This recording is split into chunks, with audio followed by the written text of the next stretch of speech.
All right, the game of leapfrog continues in the GOP race. This time it's Ron Paul leading a new poll in Iowa, and some potentially ugly things are bubbling up about Ron Paul's past. He's been hammered with questions about racist newsletters that were written under his name years ago. Here's an example of one. An article criticizing President Reagan for signing legislation approving the creation of the federal Martin Luther King Jr. holiday, complaining, quote, "We can thank him for our annual Hate Whitey Day." He's become very bothered after I asked him about this a couple of days ago right here on American Morning. Listen. So I guess as you get closer to being president of the United States, folks want to know that you don't really dislike black people and people with AIDS and things like that. And I get what you're saying, that you're going up in the polls and people are concentrating. Excuse me. Why don't they concentrate on every word I've ever said, every speech I've ever given, every conference I've ever gone to, right? And maybe that's where my beliefs are more important than, you know, stirring this up.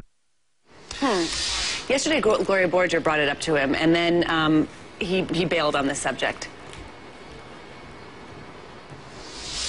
So you read them, but you didn't do anything about it at the time. I never read that stuff.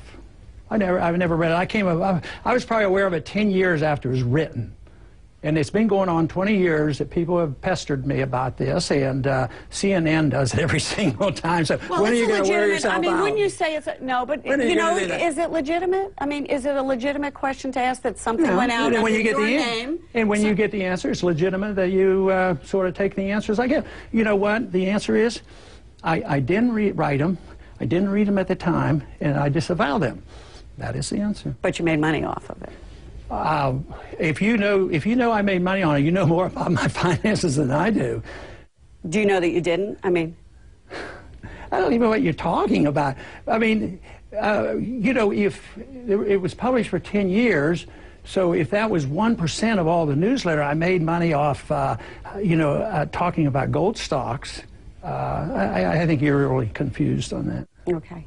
Well, it's just a question. I mean, it's legitimate. It's legitimate.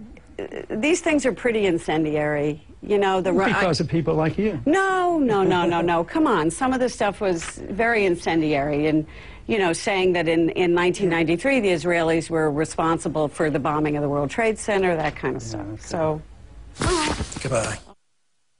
They were incendiary. So this was a newsletter. And the newsletter went out to 7,000 or 8,000 people with his name on it. It was very clear that it was his name. Now, I asked him. He said 6 or 8 people might have been involved. So somebody else was writing these newsletters for him. So I asked if he could identify the 6 or 8 people and we could interview them.